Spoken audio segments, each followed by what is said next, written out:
நேபாளத்தில் ஏற்பட்ட திடீர் வெள்ளம் மற்றும் நிலச்சரிவால் பல பகுதிகள் கடுமையாக பாதிக்கப்பட்டுள்ள நிலையில் அங்கு சுற்றுலா சென்ற தமிழ்நாட்டைச் சேர்ந்த 85 பேரின் நிலை குறித்து இதுவரை தெளிவான தகவல் கிடைக்காததால் உறவினர்கள் பதற்றத்தில் உள்ளனர்.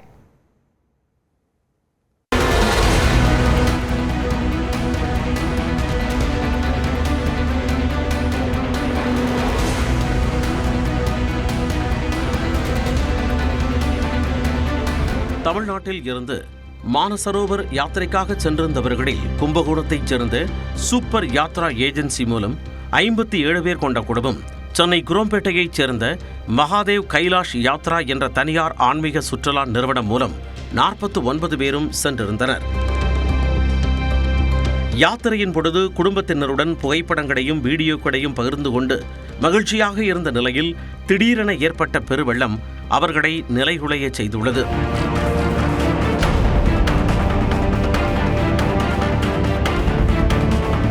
கும்பகோணத்தில் இருந்து யாத்திரைக்கு சென்ற 57 பேரில் 21 பேர் பத்திரமாக மீட்கப்பட்டுள்ளனர். ஆனால் மீதமுள்ளவர்களுடனான தொடர்பு துண்டிக்கப்பட்டுள்ளதால் அவர்கள் பாதுகாப்பாக உள்ளார்களா என்ற கவலையில் குடும்பத்தினர் கண்ணீருடன் காத்திருக்கின்றனர்.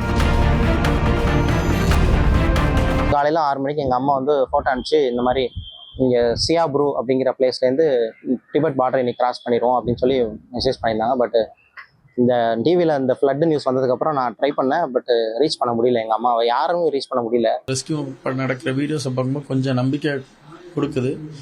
வந்துடுவாங்கன்னு எல்லாம் வேண்டிகிட்டு இருக்கோம். கண்டிப்பாக வந்துடுவாங்க. அம்மா ஹோட்டலில் தங்கியிருந்த வைஃபைல அவங்க கடைசியாக எடுத்த ஃபோட்டோ ஷேர் பண்ணியிருந்தாங்க. கொஞ்சம் அதுலேயும் நிறைய மெசேஜ் போட்டிருக்கேன், வந்துருங்கம்மா, ரெஸ்பான்ஸ் இல்லை, நம்பிக்கையோட இருக்கும். இதேபோல் சென்னை குரோம்பேட்டையில் இருந்து மானசரோவர் யாத்திரைக்கு சென்ற 49 பேரின் நிலை குறித்தும் இதுவரை உறுதியான தகவல் கிடைக்கவில்லை. இதனால் அவர்களது உறவினர்கள் பதற்றத்திலும் பெரும் கவலையிலும் ஆழ்ந்துள்ளனர். அவங்க 2 நாள் 3 நாள் பின்னாடி வந்தவங்க பரவாயில்ல, அவங்க இப்போ உயிரோடு இருக்காங்க அப்படிங்கிற ஒரு தகவல் தான் எங்களுக்கு. ஏன்னா இப்போ இது வரைக்கும் எங்கே இருக்காங்க என்னங்க கூட ஒரு தகவல் இல்லை. தேனி மாவட்டம் கோடாங்குடி சேர்ந்த செல்வம், அவங்க மனைவி சித்ராதேவி, அவங்க அம்மா சரஸ்வதி, இந்த 3 பேருமே கடந்த 14/8 கைலாஷ் மானசரோவர் யாத்திரைக்கு போனவங்க.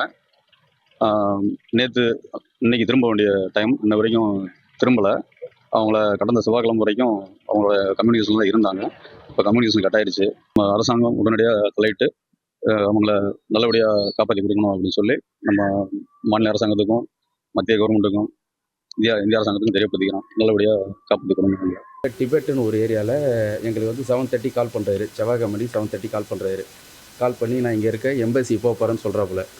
அதுக்கப்புறம் எம்பசியிலேருந்து நான் எம்பசி உள்ளே போக போகிறேன், நாங்கள் அதுக்கப்புறம் எம்பசி முடிச்சுட்டு ஃபோன் பண்ணுறேன்னு சொல்கிறாரு. அதுக்கப்புறம் எந்த ஒரு அப்டேட்டுமே இன்ன வரைக்குமே வரல. 2 நாளாக எந்த ஒரு தகவலுமே எங்களுக்கு கிடைக்காம இருக்குது. என்ன ஆனார், ஏதானார், இருக்காங்களா இல்லையன்றது 49 பேர் டீட்டெயில்ஸ் எங்களுக்கு எதுவுமே இன்ன வரைக்கும் கைக்கு எதுவுமே வரல. என்ன ஆனாங்களாச்சும் தயவுசெய்து கவர்மெண்ட் கொஞ்சம் சீக்கிரம் கண்டுபிடிச்சி சொன்னால் நல்லாயிருக்கும். அவங்க கடைசியாக பேசும்போது கெரம் ரீச் ஆகிட்டு அங்கே ஸ்டே பண்ணுறோம் அப்படின்னு மட்டும்தான் சொன்னாங்க. அடுத்த நாள் மார்னிங் நாங்கள் காட்மாண்டு கிளம்புறோம் அப்படின்னு சொன்னாங்க. இதுதான் எங்ககிட்ட கடைசியாக பேசினது. அதுக்கப்புறமா எந்த இன்ஃபர்மேஷனும் இல்லை. ஃபுல் ஃபேமிலியும் பயத்துல தான் இருக்கும், ஒரு நம்பிக்கையோட இருக்கும் வருவாங்கன்னு சொல்லிட்டு. 2 அக்கா போயிருக்காங்க, மாமா, எங்க அக்கா பையன் போயிருக்காங்க, 7 பேரும் போயிருக்காங்க. அவங்களோட டீட்டெயில்ஸ் எதுவுமே தெரிய மாட்டேங்குது. என்ன பண்ணாலே என்ன ஒன்றுமே தெரியல, ரொம்ப கஷ்டமா இருக்கு. 9 மணிக்கு கால் பண்ணிக்கிறாங்க. எங்க வீட்டுக்காரர் கிஷோர் பேசினார், நல்லா இருக்கிறோம், நாங்க நேபாளம் போறோம், காலையில சீனால இருக்கிறோம், நைட்டு சொன்னார், காலையில நாங்க நேபாள் போயிருவோம் அப்படின்னு தான் சொன்னாங்க. அதுக்கப்புறம் காலையில போன் பண்ற ரீச் ஆகல. ரொம்ப கஷ்டமா தான் இருக்குது. அவர் எல்லாமே எங்களுக்கு எல்லாமே இதனிடையே நேபாள பெருவெள்ளத்தில் சிக்கியுள்ள தமிழர்களை பத்திரமாக மீட்கும் நடவடிக்கைகளை தீவிரப்படுத்தும் வகையில் மத்திய அரசுடன் இணைந்து செயல்பட முதலமைச்சர் விஜய் உத்தரவிட்டுள்ளார். இதையடுத்து 4 அமைச்சர்கள் அடங்கிய குழு டெல்லி சென்றது. தொடர்வது 1 நிமிட செய்திகள். நேபாளத்தில் மீட்பு மற்றும் நிவாரணப் பணிகளை ஒருங்கிணைக்க முதலமைச்சர் விஜய் அறிவுறுத்தலின் பேரில் 4 அமைச்சர்கள் டெல்லி சென்றனர். நேபாளத்தில் ஏற்பட்ட பெருவெள்ள பேரிடரில் சிக்கித் தவிக்கும் தமிழர்களை மீட்கும் நடவடிக்கைகள் குறித்து முதலமைச்சர் விஜய் தலைமையில் சென்னை தலைமைச் செயலகத்தில் அவசர ஆலோசனை கூட்டம் நடைபெற்றது. அப்போது நேபாளத்தில் சிக்கியுள்ள தமிழர்களை மீட்கும் பணிகளை மேற்பார்வையிட காத்மாண்டு செல்ல அதிகாரிகள் குழுவுக்கு முதலமைச்சர் விஜய் உத்தரவிட்டார். அதேபோன்று மீட்பு மற்றும் நிவாரணப் பணிகளை ஒருங்கிணைக்க அமைச்சர்கள் ஆதவ் அர்ஜுனா, ராஜ்மோகன் உள்ளிட்ட 4 அமைச்சர்களை டெல்லி செல்ல அறிவுறுத்தினார். அதன்படி அமைச்சர்கள் 4 பேரும் விமானம் மூலம் நேற்றிரவு டெல்லி புறப்பட்டு சென்றனர். எவ்வளோ வேகமாக ரெஸ்கியூ பண்ண முடியுமோ அதையெல்லாம் ரெஸ்கியூ பண்ணி டெல்லி கொண்டு வந்து டெல்லியிலிருந்து தமிழ்நாட்டை கொண்டு வருவதற்கான அந்த முன்னெடுப்புகளை எல்லாம் தீவிரப்படுத்துவதற்காக மாண்புமிகு தமிழ்நாடு முதலமைச்சர் அவர்களுடைய அறிவுறுத்தல் பேரில் இப்போ நாங்கள் அவசரமாக உடனே கிளம்பி அங்கே விரைகிறோம். தூதரக அதிகாரிகளுடன் ஒருங்கிணைந்து நேபாளத்தில் சிக்கியுள்ள தமிழர்களை மீட்பதற்கான பணிகள் தீவிரப்படுத்தப்படும் எனவும் அமைச்சர் ராஜ்மோகன் தெரிவித்தார். மேற்கு தொடர்ச்சி மலை மாவட்டங்களில் ஓரிரு இடங்களில் 4 நாட்களுக்கு இடி மின்னலுடன் கூடிய மிதமான மழை பெய்யக்கூடும் என்று சென்னை வானிலை ஆய்வு மையம் தெரிவித்துள்ளது. தமிழ்நாட்டின் கடலோர பகுதிகளில் கீழ்மட்ட வளிமண்டலத்தில் ஒரு பலவீனமான காற்றழுத்த தாழ்வு பாதை நிலவுகிறது. இதனால் இன்று சென்னை, செங்கல்பட்டு, விழுப்புரம், கடலூர், கள்ளக்குறிச்சி, திருச்சி, அரியலூர், பெரம்பலூர், சிவகங்கை, ராமநாதபுரம் மற்றும் டெல்டா மாவட்டங்களுடன் புதுச்சேரி, காரைக்காலிலும் லேசான மழை பெய்யக்கூடும் என்று கணிக்கப்பட்டுள்ளது. அத்துடன் வரும் 31ஆம் தேதி வரை மேற்கு தொடர்ச்சி மலை மாவட்டங்களின் ஓரிரு இடங்களில் மணிக்கு 50 கிலோமீட்டர் வேகத்தில் பலத்த காற்றுடன் மிதமான மழை பெய்ய வாய்ப்புள்ளதாகவும் தெரிவிக்கப்பட்டுள்ளது. மேலும் 4 நாட்களுக்கு தமிழ்நாட்டில் அதிகபட்ச வெப்பநிலை இயல்பை விட கூடுதலாக 3 டிகிரி செல்சியஸ் வரை இருக்கும் என்றும் கணிக்கப்பட்டுள்ளது. அதேவேளையில் வரும் 31ஆம் தேதி வரை தென் தமிழக கடலோர பகுதிகள், மன்னார் வளைகுடா மற்றும் குமரிக்கடல் பகுதிகளில் மணிக்கு 65 கிலோமீட்டர் வேகம் வரை சூறாவளி காற்று வீசும் என்பதால் மீனவர்கள் இப்பகுதிகளுக்கு செல்ல வேண்டாம் என்று வானிலை ஆய்வு மையம் அறிவுறுத்தியுள்ளது. குழந்தைகள் மத்தியில் பரவும் வைரஸ் காய்ச்சல் குறித்து பெற்றோர் அச்சப்பட தேவையில்லை என குழந்தைகள் நல மருத்துவர் ஐஸ்வர்யா தெரிவித்துள்ளார். பருவகால காய்ச்சல் குறித்து நியூஸ் 18 தமிழ்நாடுக்கு பேட்டியளித்த மருத்துவர் ஐஸ்வர்யா, நடப்பு ஆண்டு வைரஸ் தொற்று முன்கூட்டியே அதிகரித்துள்ளதாக கூறி அதற்கான காரணத்தை விளக்கினார். முதல்ல நம்ம ரெயின்ஃபால்ஸ் இப்போ கொஞ்சம் நிறையாவே பார்க்குறோம். ஈவினிங் டைம்ஸில் நிறைய ரெயின்ஃபால்ஸ் பார்க்குறோம். அது இல்லாமல் குழந்தைங்களோட ஸ்கூல் சீசன், மெயினாக நிறைய கேசஸ் ஸ்கூல்லேருந்து ரிப்போர்ட் ஆகிறது தான். ஸோ குழந்தைங்களோட ஸ்கூல் சீசன், நிறைய கன்ஜஸ்டட் பிளேசஸ், ஒரே இடத்துல நிறைய கேதரிங்ஸ், ஸோ இதனால நிறைய H1N1 கேசஸ் இப்போ நம்ம பார்த்துட்டு இருக்கோம். தொடர்ந்து பேசிய அவர் H1N1 பாதிப்பு குறித்து அச்சப்பட வேண்டாம் என்றார். H1N1 அப்படின்னாலே உடனே பேனிக் ஆகணும், இல்லை உடனே நம்ம பயப்படணுன்ற அவசியம் கிடையாது. இப்போ இருக்கிற நிறையா ப்ரிவென்டபிள் இதுலேயும் சரி அண்ட் எஃபெக்டிவ் ட்ரீட்மெண்ட்லையும் சரி H1N1 இப்போ நல்லா கண்ட்ரோல்டாகவே இருக்குது அண்ட் இட் இஸ் மோஸ்ட்லி ரொம்ப செல்ஃப் லிமிட்டிங்காக இருக்குது. So you don't have to worry much about this. கோடை காலத்திலிருந்து மழைக்காலத்திற்கு மாறும்போது பருவகால காய்ச்சல் இயல்பான ஒன்றுதான் என்றும் மருத்துவர் ஐஸ்வர்யா தெரிவித்தார். சர்க்கரை விலை உயர்வு எதிரொலியாக நெல்லையில் அல்வா விலை கிடுகிடுவென உயர்ந்துள்ளதால் வாடிக்கையாளர்கள் அதிர்ச்சி அடைந்துள்ளனர். நாடு முழுவதும் சர்க்கரை விலை ஒரே வாரத்தில் 50% வரை அதிகரித்து 1 கிலோ 80 ரூபாய் வரை விற்பனையாகி வருகிறது. இதன் காரணமாக இனிப்பு பலகாரங்கள் மற்றும் தேநீர் விலை உயரும் சூழல் உருவாகியுள்ளது. அதன் ஒரு பகுதியாக திருநெல்வேலியில் அல்வா விலை கடுமையாக உயர்ந்துள்ளது. புகழ்பெற்ற இருட்டுக்கடை அல்வா கடையில் 1 கிலோ 440 ரூபாய்க்கு விற்கப்பட்டு வந்த நிலையில் தற்போது 80 ரூபாய் அதிகரித்து 520 ரூபாய் என நிர்ணயம் செய்யப்பட்டுள்ளது. மற்ற கடைகளில் 320 ரூபாயாக இருந்த 1 கிலோ அல்வா 20 ரூபாய் அதிகரித்து 340 ரூபாய்க்கு விற்கப்பட்டு வருகிறது. இப்போ இந்த விலைலாம் இதுவரை இப்படி ஏறினதே இல்லை. இந்த தடவை தான் சீனி விலை அதிகமாக ஏறி இருக்கு. மூலப்பொருள் எல்லாமே விலை ஏறிடுச்சு. இப்போ பார்த்தீங்கன்னா போன தடவை என்னென்னா கேஸ்னால ரொம்ப கஷ்டப்பட்டோம். ஓரளவுக்கு இப்போ கேஸ் நார்மல் ஆகிடுச்சு. நாங்களும் கொஞ்சம் டெக்னாலஜியை மாற்றணும், இண்டக்ஷன் அந்த மாதிரி போக ஆரம்பித்தோம். ஆனால் இப்போ பார்த்தீங்கன்னா ரா மெட்டீரியல் ரொம்ப விலையேற ஆரம்பிச்சிருச்சு. நெய், மைதா உள்ளிட்ட மூலப்பொருட்கள் விலை கடுமையாக உயர்ந்தாலும் வாடிக்கையாளர்களை பாதிக்காத வகையில் குறைந்த விலையிலேயே அல்வா விலையை உயர்த்தியிருப்பதாக கடை உரிமையாளர்கள் தெரிவித்தனர்.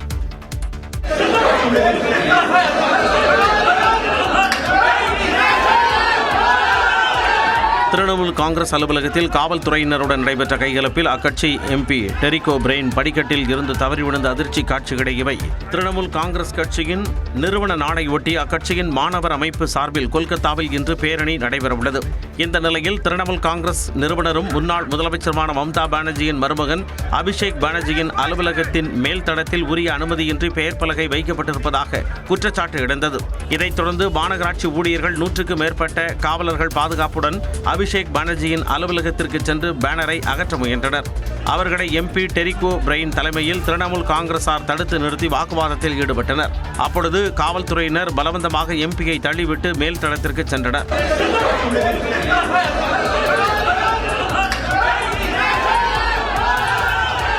அதன்பின் திரிணாமுல் காங்கிரஸ் கட்சியின் பேனரை மாநகராட்சி ஊழியர்கள் அகற்றினர்.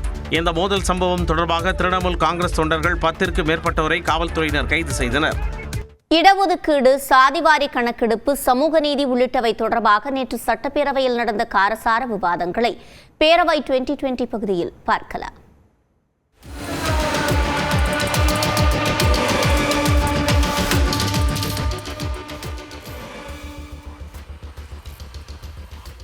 ஆதிதிராவிடர் மற்றும் பழங்குடியின மக்கள், இளைஞர்கள், மாணாக்கர் உள்ளிட்ட அனைவருடைய மேம்பாட்டிற்காகவும் உட்கட்டமைப்பை வலுப்படுத்துவதற்காகவும் வாழ்வாதாரத்தை மேம்படுத்துவதற்காகவும் சமூக நீதித்துறையின் சார்பாக 67 புதிய அறிவிப்புகளை வெளியிடுவதில் பெரும் மகிழ்ச்சி அடைகின்றேன்.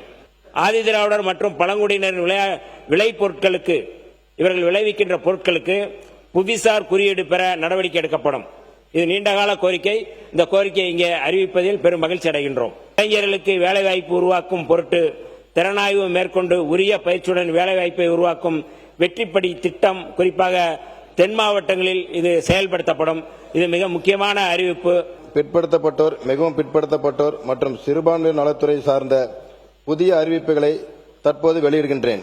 சமூக நீதி பள்ளி விடுதிகளில் 9 முதல் 12ஆம் வகுப்பு வரை பயிலும் சுமார் 35,000 மாணாக்கர்களுக்கு ஆங்கில பேச்சாற்றல், ஸ்போக்கன் இங்கிலீஷ் பயிற்சி மற்றும் பயிற்சி பொருட்கள் தமிழ்நாடு திறன் மேம்பாட்டுக் கழகம் மூலம் வழங்கப்படும். சிறுபான்மையினர் நலன் சார்ந்த புதிய அறிவிப்புகளை தற்போது வெளியிடுகிறேன்.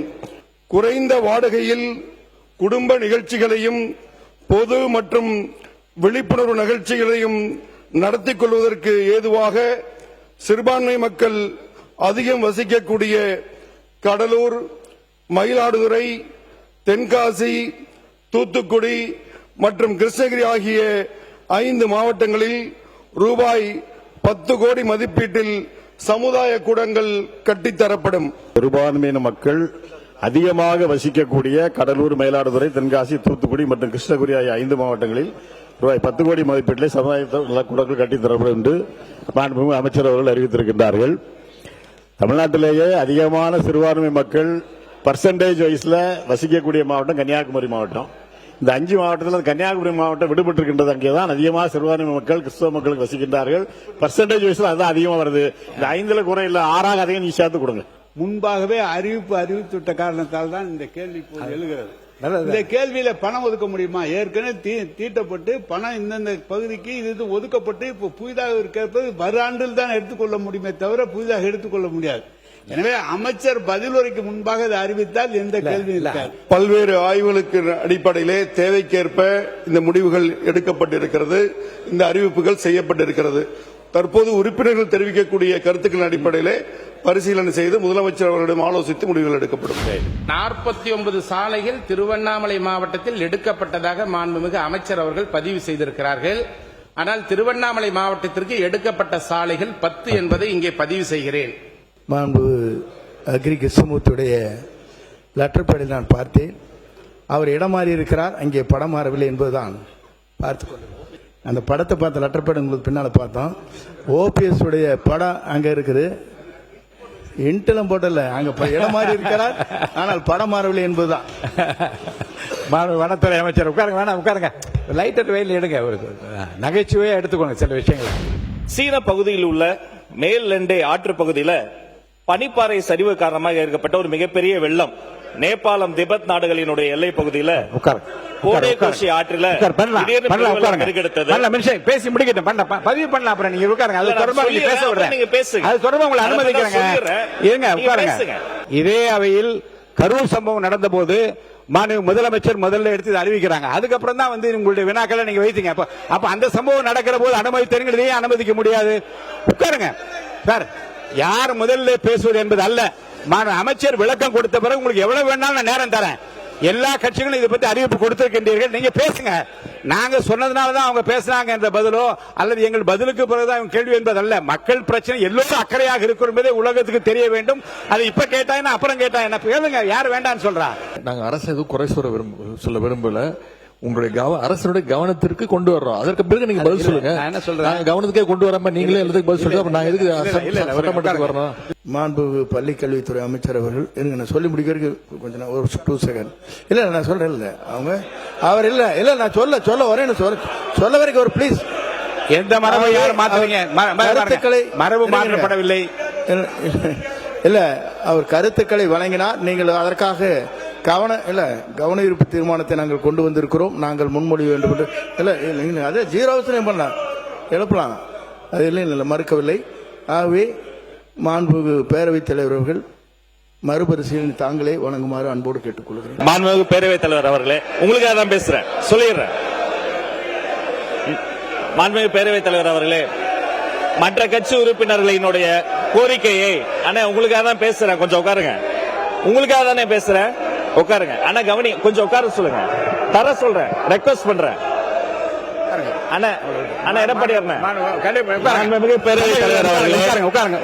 எதிர்கட்சி உறுப்பினர்களினுடைய கோரிக்கையை அவர்கள் ரொம்ப கன்சர்ன்டா கோரிக்கை வைக்கிறாங்க. அதை கொஞ்சம் பரிசீலனை செய்து மறுபரிசீலனை செய்யும்படி கேட்டுக்கொள்கிறேன். வேண்டுகோள். கேள்வி நேரம் நடக்கும்போது குறிப்பா நீங்க முக்கியமா 5 துறைகள்ல பதில் சொல்லியிருக்காங்க. கேள்வி நேரம் நடக்கும்போது அந்த துறையினுடைய செயலாளர்கள் இந்த அவைக்கு வர வேண்டும், அவங்க நோட்ஸ் எடுத்துக்க வேண்டும். எனவே அதையும் நீங்கள் வலியுறுத்த வேண்டும். அதேபோல இன்னைக்கு இந்த கவன ஈர்ப்பு தீர்மானத்தை நாங்கள் கொடுத்துருக்கோம், நானும் கொடுத்துருக்கிறேன், அனைத்து கட்சி தலைவரும் கொடுத்துருக்காங்க. ஆனா நாங்கள் கவன ஈர்ப்பு தீர்மானத்தை கொண்டு வரதுக்கு முன்பாகவே ஒரு அமைச்சர் அவர்கள் இதற்கு விளக்கம் சொல்லணும்னு சொல்றாரு. அதையும் நீங்க அலோவ் பண்றீங்க. இது உடனே நீங்க கரூர் இன்சிடென்ட்டோட கம்பேர் பண்றீங்க. அது நான் சரியாக இருக்குமா என்று தெரியவில்லை. ஏனென்றால் கரூர் இன்சிடென்ட் நடக்கும்போது இங்க அவையில முதலமைச்சர் அவர்கள் இருந்து அதற்கு பதில் சொன்னார்கள். இப்ப முதலமைச்சர் அவர்களும் அவையில இல்ல, சீஃப் செக்ரட்டரி தலைமைச் செயலாளரும் இல்லை. எனவே இதையெல்லாம் நீங்கள் கவனத்தில் கொண்டு எந்தெந்த துறை பிரச்சனை வரும்போது அந்த அரசு துறை அதிகாரிகள் இங்கே இருக்க வேண்டும் என்று நீங்கள் அறிவுறுத்த வேண்டும் என்று கேட்டுக்கொள்கிறேன். அனைத்து செயலாளர்களும் இங்க இருக்க பக்கத்து வார் ரூம்ல தான் இருக்கிறாங்கிறத நாங்க பதிவு பண்றோம். முன்னாடி லைவ் இருக்காது, இப்ப லைவ் இருக்கிறதுனால எல்லாமே லைவ்லயே பார்த்து செயலாளர்கள் எல்லாம் இங்க இருக்கிறாங்க. சோ அதை நாங்க பதிவு பண்றோங்கிறத குற்றச்சாட்டாக எடுத்துக்கொள்ள வேண்டாம். உங்களுடைய துறை செயலாளர் இங்க இருந்தால் கேள்வி கேட்டதை தவிர வேறு பகுதி பல செய்திகளை சட்டமன்ற உறுப்பினர்கள் உங்களிடம் கேட்கிறார்கள். நீங்கள் அதற்கு பதில் சொல்கிறீர்கள். துறையினுடைய செயலாளர் இருப்பாரையானால் குறிப்பெடுத்துக் கொள்வார். அது நடைபெறும் என்றால் நடைபெறும், நடைபெற முடியாது என்றால் முடியாது என்று சொல்ல வரும். எனவே துறையினுடைய செயலாளர் அவசியம் இருக்க வேண்டும். ஏன்னா இதுதான் பெரிய பாடி, சட்டமன்றம் தான் பெரிய பாடி. அந்த நேரத்தில் அதிகாரிகள் இங்கு இல்லை. முதலமைச்சர் இல்லை என்றால் முதன்மை செயலாளர் இங்க இருக்க வேண்டும். நேரம் காலம் கருதி கதையை நான் சுருக்கமா சொல்லிட்டேன். அதனால அதுவும் இப்போ வலைதளத்துல காட்டுத்தீயா பரவிட்டு இருக்கு. அதுக்கு விளக்கம் தரணும் அப்படின்ற ஒரு நோக்கத்தோட நான் சொல்றேன். மதுரை மாவட்டத்தில் இயங்கும் டான் ஃபவுண்டேஷன் என்ற சுய உதவி குழுவின் அமைப்பில் ஒரு ஆக்டிவ் மெம்பர் தான் இந்த சின்ன பிள்ளை அவர்கள்.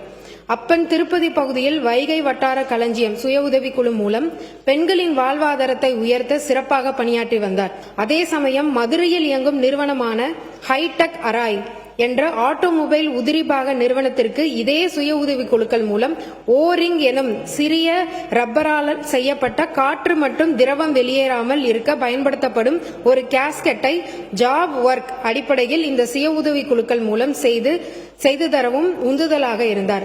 இன்றளவும் மதுரை வட்டார பகுதியில் சுமார் 200 பெண்களுக்கு வேலைவாய்ப்பு வழங்கப்பட்டு வருகிறது என்பதை இந்த பேரவையின் வாயிலாக தெரிவித்துக் கொள்கிறேன். ஒவ்வொரு வீட்டிலும் உள்ள பெண்களும் வாழ்வாதார வாய்ப்புகள் சென்றடைய வேண்டும் என்பதற்காக ஒரு புதிய திட்டத்தை உருவாக்கி வருகிறோம். இதுதான் பேசப்பட வேண்டியது, ஊக்குவிக்கப்பட வேண்டியது.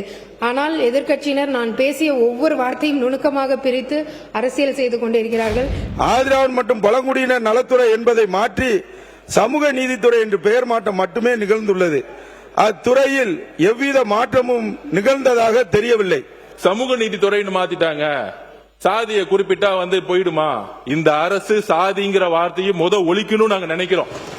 அதனாலதான் பெயரை மாத்திரம், வேற எதுவும் கிடையாது. நீங்க காலனின்னு ஒழிச்சீங்க, காலனி ஒழிஞ்சிருச்சா? தலித் மக்கள் பெரிய பெரிய ஒரு நல்ல வாழ்க்கையை வாழ்றாங்க. அவங்க வந்து பொருளாதார சுதந்திரம் அடைஞ்சிட்டாங்க. நாங்கள் சொல்றோம் வரலாற்றுல முதலில் 6 அமைச்சர் சொன்னாங்க, 8 அமைச்சர்களுக்கான அதிகாரத்தை கொடுத்திருக்கோம். புரட்சியாளர் அம்பேத்கருடைய குறிக்கோள் என்னன்னா, தலித் மக்களுக்கு நாங்க வந்து தண்ணி கொடுத்தோம், வீடு கொடுத்தோங்கிறது முக்கியம் இல்ல. அம்பேத்கருடைய கனவு தலித் மக்களுக்கு அதிகாரத்தை கொடுக்கப்பட வேண்டும். முதல் முறையாக வரலாற்றில் ஒரு கல்வித்துறை, அதாவது எஜுகேஷன் டிபார்ட்மெண்ட், ஹையர் எஜுகேஷன் ரெண்டுத்துக்கும் சேர்த்து அமைச்சர்களை கொடுத்திருக்கோம். மாண்பு அமைச்சர் ஒரு நீண்ட சொற்பொழிவை ஆற்றிவிட்டு அமர்ந்திருக்கிறார். சிஏஜியில ஒரு 65%, 6%, 7% ஒதுக்கப்பட்ட பணம் செலவு பண்ணாமல் இருக்கிறது என்று சிஏஜி அறிக்கையை காட்டுகிறார். எந்த துறையாக இருந்தாலும் கொஞ்சம் எல்லா கண்ட்ரியும் கை தட்டுறீங்கப்பா, எல்லாரும் கை தட்டுற. அப்புறம் நீங்க கை தட்டினா அப்புறம் கை தட்டினா ஏன் கை தட்டுறன்னு கேக்குறீங்க? நாங்களும் கை தட்டுவோம்ல. எந்த துறையில் இருந்தாலும், எந்த அரசாங்கம் வந்தாலும், எந்த துறையில் இருந்தாலும் நிதி ஒதுக்குறோம். ஒரு 4000 கோடி ஒரு தொகை இந்த தொகுதிக்காக, இன்னும் திட்டங்களுக்காக நிதி ஒதுக்குற போது ஒரு சில இடங்களிலே அதை நிர்வாகம் எடுக்கிற போது சில சங்கடங்கள் வரும். நீதிமன்றங்களில் தடையாணை பெறுவார்கள். அப்போது அந்த தொகை செலவு பண்ணாமல் நின்றுவிடும். மறுபடியும் அடுத்த ஆண்டு அது வரும். எனவே சிஏஜி அறிக்கையை நமக்கு ஒரு எச்சரிக்கையாக எடுத்துக்கொள்ளாமே தவிர செலவு செய்யாமல் நிறுத்திவிட்டோம், ஆதிதிராவிட மக்களுக்கு செய்யக்கூடிய பணிகளை செய்யாமல் விட்டுவிட்டோம் என்றெல்லாம் வருத்தம் இல்லை. எல்லா அரசாங்கங்களும் எல்லா துறையிலும் அது தொடர்ந்து ஒவ்வொரு ஆண்டு வந்து கொண்டிருக்கிறது. இந்த துறையை பிற்பட்டோர் நலத்துறை என்று ஒன்றை உருவாக்கியதே கலைஞர் அவர்கள் தான். முதலில் இந்தியாவில் தீப்பிடித்து எரியாத கான்கிரீட் வீடுகளை கட்டித் தருவதற்கு திட்டமிட்டு முதலில் திறந்தது யார்? எந்த அரசு? எலிக்கு ஒரு வலை உண்டு, குருவிக்கு ஒரு கூடு உண்டு. பாழாய்ப்போன இந்த தாழ்த்தப்பட்ட மக்கள் மலையிலே நனைகிறார்கள், தீயிலே கருகிறார்கள் என்று நான் அறிந்தவரை தெரிந்தவரை இந்தியாவின் முதலில் கான்கிரீட் வீடுகளை கட்டித் தந்தது கழக அரசு. பாபுஜி ஜெகஜீவன் ராம் டெல்லி அமைச்சர், அவரை அழைத்து வந்து அதை திறப்பு விழா நடத்தினார். டெல்லி சென்று பாரத பிரதமர் இந்திராவிடம் சொன்னார். தமிழ்நாட்டு முதலமைச்சர் அழைத்தார், சென்றேன், திறந்தேன் என்று பாரத பிரதமர் தமிழகத்தில் அறிமுகப்படுத்தப்பட்ட அந்த வீடு கட்டும் திட்டத்தை தான் இந்தியா முழுவதும் கொண்டு வந்தார் என்பதும் வரலாறு. அண்ணன் செல்லியன் அவர்கள் சொன்னாரு, நல்ல திட்டம், பெரியார் அவர்களுடைய கனவு திட்டம், கலைஞருடைய கனவு திட்டம் உச்சநீதிமன்றம் தடையில இருந்துச்சு. போன ஆட்சியில் அது விலக்கு ஏற்படுத்த அனைத்து சாதியிலும் அர்ச்சகராகலாம் கொண்டு வந்தாங்க. கொண்டு வந்ததை 5 வருடமும் முழுமையா அமல்படுத்தியுமா?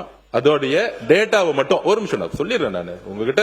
அந்த டேட்டாவை மட்டும் எத்தனை பேர் தலித் சகோதரர்கள், எத்தனை பேருக்கு ஜிஓ பாஸ் பண்ணப்பட்டிருக்கு, பிசி, ஓபிசி, எம்பிசி சகோதரர்கள் எத்தனை பேர் அர்ச்சகர் ஆகி எத்தனை கோயில்ல இப்ப இருக்கிறாங்க, அந்த டேட்டாவை நாங்க நாளைக்கு எடுத்து கொடுத்துடுறோம்.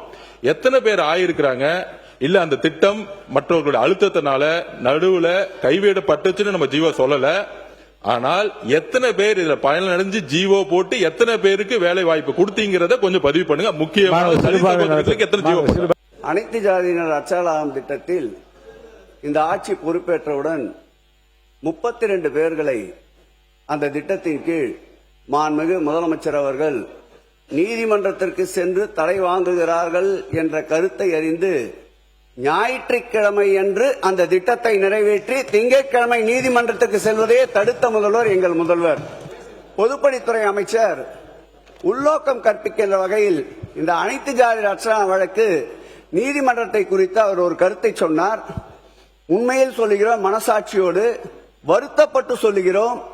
இந்த வழக்கை பொறுத்தளவில் மதத்தால், இனத்தால், மொழியால் மக்களை பிளவுபடுத்துகின்ற சக்திகள் தான் உச்ச நீதிமன்றத்தில் தடைபெற சென்றதே தவிர திராவிட இயக்க கொள்கையை, திராவிட இயக்க சித்தாந்தத்தை கொண்ட நாங்கள் அதை முழுமையாக எதிர்த்தோம்.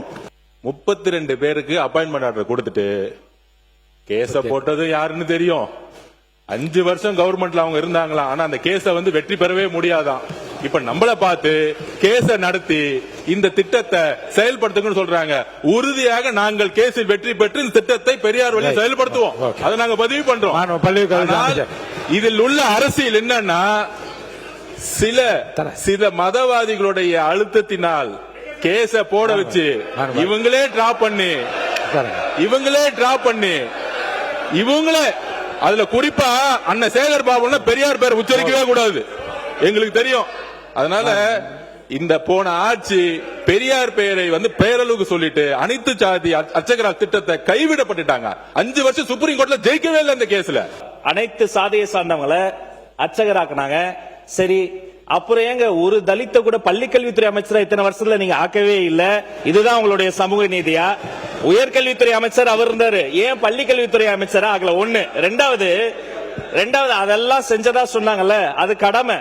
எப்போதுமே நாங்க தான் செஞ்சோம் எங்களை ஏதோ வாங்கக்கூடிய நிலையில அப்படி தாழ்த்தி பார்க்க கூடாது. அது கடமை, ஒவ்வொரு அரசின் கடமை. ஒடுக்கப்பட்ட மக்களுக்கு வேலை செய்வது கடமை.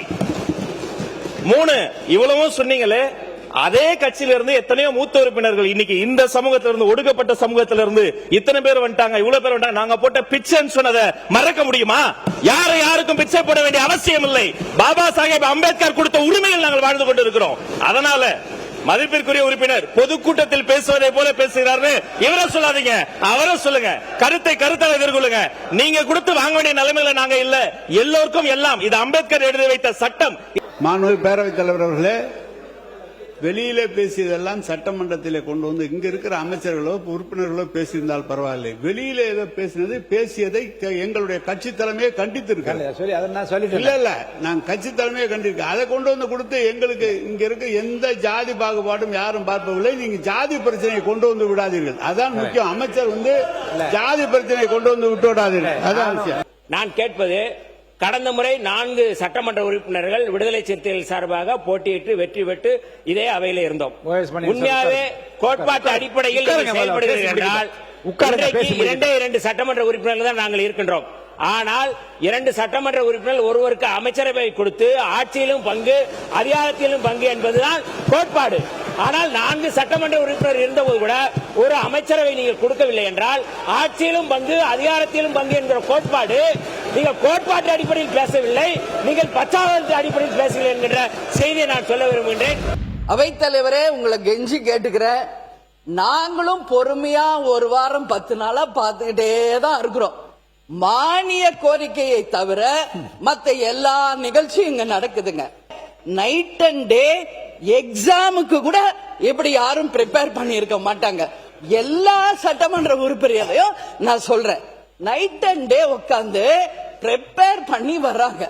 ஆனா இங்க வாய்ப்பே கிடைக்க மாட்டேங்கிறது. எப்ப பாரு சண்டை சண்டை சண்டை அப்படின்னா மக்களுக்கு இதனால என்ன பலன்?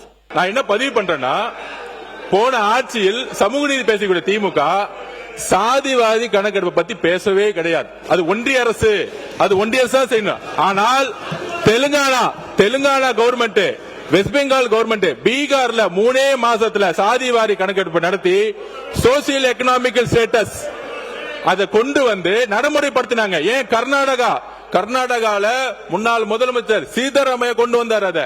ஆனால் இங்க இருக்கக்கூடிய சமூக நீதி பேசிய திமுக சாதி வாரி கணக்கெடுப்பை ஃபைல தூக்கி எங்கேயோ போட்டுட்டாங்க.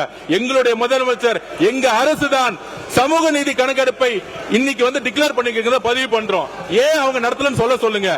ஒன்றிய அரசு, சென்ட்ரல் கவர்மெண்ட், பிஜேபின்னு சொல்லி தப்பிக்க கூடாது. ஏனால் மாநில அரசுக்கு உரிமை இருக்கு. சாதி வாரி கணக்கெடுப்பு நடத்துறதுக்கு மாநில அரசுக்கு உரிமை இருக்கு. இது உண்மையான ஜாதி வாரி கணக்கெடுப்பு இல்லை. அரசாங்கத்துக்கு நாங்க சொல்லுவது என்னன்னா, நீங்க என்ன சொல்றீங்க, மக்கள் தொகையோடு ஜாதி வாரி கணக்கு எடுத்த உடனே அதை கணக்கில் எடுத்து நாங்கள் ஜாதி வாரி கணக்கு, நீங்கள் அதை நம்பினால் எப்படி 2011 ஜாதி வாரி கணக்கு எடுக்கப்பட்டு வெளியிடப்படவில்லையோ இதுவும் வெளியிடப்படாது, வராது. நீங்கள் அதை நம்பியிருந்தால் ஜாதி வாரி கணக்கெடுக்க நடத்த முடியாது. தமிழ்நாடு பிற்படுத்தப்பட்டோர் ஆணைய தலைவராக இருந்த ஓய்வு பெற்ற நீதியரசர் ஜனார்த்தனம் அவர்கள் அவரே என்ன சொன்னார்னு கேட்டீங்கன்னாக்கா, ஜாதிவாரி கணக்கெடுப்பு ஒன்றிய அரசு தான் நடத்த வேண்டும் என அவர் பரிந்துரைத்தார். கோர்ட்டில் போய் நாங்கள் சொல்லணும் அல்ல, அவர் பரிந்துரை என்னன்னா ஒன்றிய அரசுக்கு தான் ஜாதிவாரி கணக்கெடுக்கிற அதிகாரம் இருக்கிறது என்று ஜனார்த்தனம் கமிட்டியும் சட்டப்பூர்வமாக அப்படி சொன்னிய காரணத்தினால்தான் நாங்கள் தொடர்ந்து ஒன்றிய அரசாங்கத்தை வலியுறுத்தி கொண்டிருக்கிறோம். இந்த ஜாதிவாரி கணக்கெடுப்பதிலே மாற்று கருத்தல்ல. இன்னும் சொல்ல போனால் இந்த 10.5% வேண்டும் என்று நம்முடைய பாட்டாளி மக்கள் கட்சியினுடைய நிறுவன தலைவர்கள் அன்றைக்கு குரல் கொடுத்த அடிப்படையில் அன்றைக்கு அவசரமாக அதிமுகவை சேர்ந்த முன்னாள் அமைச்சர் நம்முடைய மாண்புமிகு எடப்பாடி பழனிசாமி ஒன்று தேர்தல் நேரத்தில் அறிவித்து விட்டு போய்விட்டார். அதுக்கு பின்னால் இல்ல வரேன், தேர்தல் நேரத்தில் அறிவித்து விட்டார். நடந்தது நான் சொல்றேன். அப்புறம் எனக்கு பேச வாய்ப்பு கொடுத்து நான் பேசுறேன். பேசி முடிக்கிறேன். நான் பேசுறேன். இல்ல வரேன். நான் என்ன சொல்றேன், அறிவிக்கல் நான் சொன்னா இல்ல சட்ட பாதுகாப்பு என்பது நாங்கள் ஆட்சிக்கு வந்த உடனேயே அது சட்ட பாதுகாப்பு கொடுக்க வேண்டும். அதை ஆதரிக்கணும். இருங்க, முழுமையா கேட்டுங்க. 10.5% நாமும் ஆதரிக்க வேண்டும் என்ற அடிப்படையில் சட்ட பாதுகாப்பு இதே சட்டமன்றத்தில் அதை நாங்கள் ஆதரித்து சட்ட பாதுகாப்புக்கு ஏற்பாடு செய்தோம்.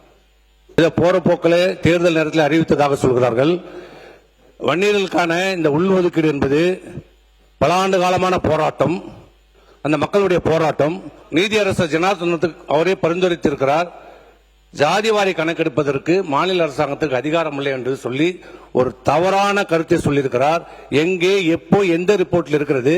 அதே ஜனார்தனம் தான் 10.5 தரலாம் என்று பரிந்துரை செய்ததே நீதியரசர் ஜனார்தனம் தான். அவசர காலத்துல கொண்டு வரப்பட்டதல்ல. அதற்கு முன்னாடி பல சட்ட போராட்டங்கள் நடைபெற்று 10.5 என்ற நாங்க போராட்டத்தை ஆரம்பிக்கும் போது 15%, 17% கேட்டோம். 10.5 என்பது ஜனார்தனன் கமிஷன், பேக்வர்ட் கிளாஸ் கமிஷனுடைய ரெக்கமெண்டேஷன் அடிப்படையில் 10.5 தான் இருக்கு அப்படின்ற பேச்சுவார்த்தையில் நீண்ட பேச்சுவார்த்தை நடத்தப்பட்டு எங்களால் அதுக்கு மேல கொடுக்க முடியாதுன்றதுல தான் கொடுத்தாங்க. மாநில அரசே சாதிவாரி கணக்கெடுப்பு எடுப்பதற்கான வாய்ப்போடு இருந்தால் உடனடியாக நீங்கள் செய்யுங்கள் என்று அன்போடு நான் கேட்டுக்கொள்கின்றேன்.